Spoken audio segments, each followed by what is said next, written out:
question. How do we negotiate during the life of the transaction? Well, there's actually a few separate rounds of negotiation.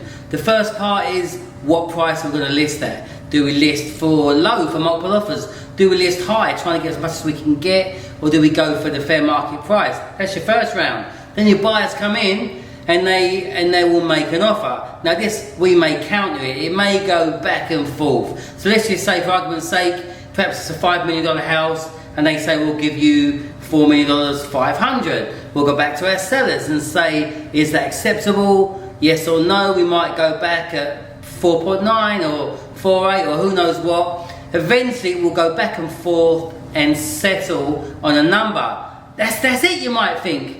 No, it isn't. This is why you need an agent who has some serious negotiating skills. So the next most painful bit of the transaction, and probably the part that makes 70-80% of escrows fall out, is the final round of negotiation, and that's called the request for repairs. So you've agreed your price, and now the buyer brings in a team of inspectors to give the place a good looking over. They do a general inspection, they may go up in the roof, they may go down the foundation, they may do a geo, who knows. But they'll inspect the pool and every single square inch of the house, and then if they're good, they will assemble a list of stuff that they would like repaired.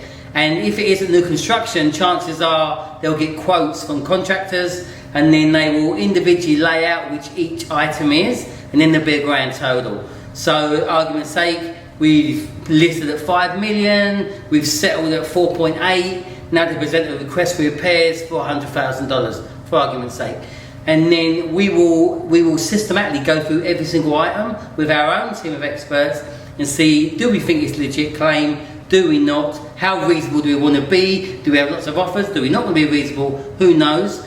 Seller will have the final say, but then we will counter with a number and a whole lot of British charm in the hope of coming to some kind of agreement. Because it's not just about the number, it can also be about the terms. How long is the escrow? How long are the contingency periods? Etc, etc. So how do you negotiate through the deal? There are a few rounds of major negotiations where the negotiations can fall over, but hopefully you have a good agent in place who will see you through the transaction and save a deal should it be going south. You may even know one. Give me a call. Thank you.